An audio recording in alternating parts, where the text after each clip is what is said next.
Bonjour, alors je m'appelle Elsa et j'ai travaillé à Lefrancouc sur deux sites, sur la cité Jean Moulin et Schumann et sur la cité Pasteur et la Petite Passerelle, autour de l'enjeu ciblé par l'agence d'urbanisme qui est de revaloriser la vie de quartier. Alors je propose de créer des espaces intermédiaires entre privé et public qui soient à la fois des lieux de vie collective mais aussi des espaces qui garantissent l'intimité des logements.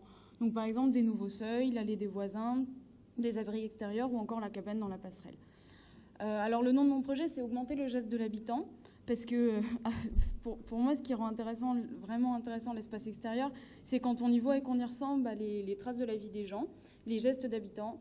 Et j'en ai vu beaucoup à Lefrancouc. J'ai vu des fenêtres bouchées par des pots de fleurs, j'ai vu des collections de jouets sur un balcon, des collections de nains de jardin, l'étalage des supérettes. Et en fait, je me suis rendu compte que du coup, l'espace extérieur, c'était plus seulement un lieu de circulation efficace, mais aussi un espace où il est agréable de demeurer et qui porte une identité qui lui est vraiment propre. Alors, je pense que certains des enjeux de la conception de l'espace public, c'est par exemple la mixité des usages de la rue, ou encore le partage modal, ou la création d'espaces publics symboliques. Et donc, c'est pour ça que je me suis demandé par quel type d'espace est-ce qu'on peut augmenter les gestes d'habitants existants et faire en sorte qu'ils se multiplient pour revaloriser l'espace public à Lefrancouc. Alors, j'ai essayé de mettre en place une méthode pour aborder un tel projet de manière rigoureuse. Et donc, pour élaborer la programmation, j'ai passé quelques semaines à collecter les gestes d'habitants existants, puis à les analyser, de manière à identifier des espaces qui nuancent la distinction binaire entre public et privé, sur lesquels j'allais intervenir. Donc, par exemple, des espaces domestiques extérieurs, des espaces exposés, intrusifs, etc.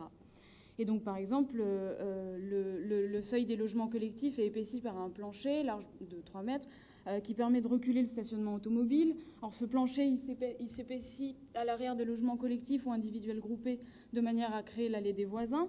Et puis par exemple, l'arrière du logement Schumann, il devient une nouvelle rue ou un petit parc parce qu'on y crée une nouvelle promenade et puis il y a les nouvelles entrées des jardins individuels.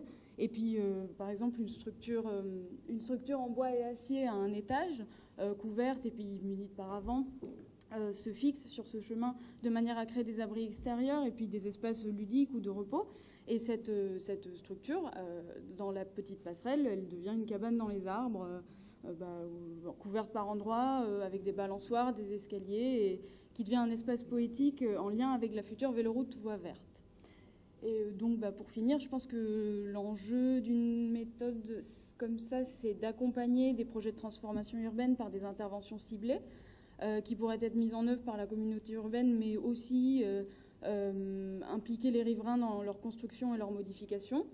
Et je pense qu'en modifiant la limite entre le privé et le public, il est possible d'offrir des espaces aux gestes d'habitants, de partager les usages de la rue et de créer des espaces publics quotidiens ou festifs à l'image de l'esprit de quartier.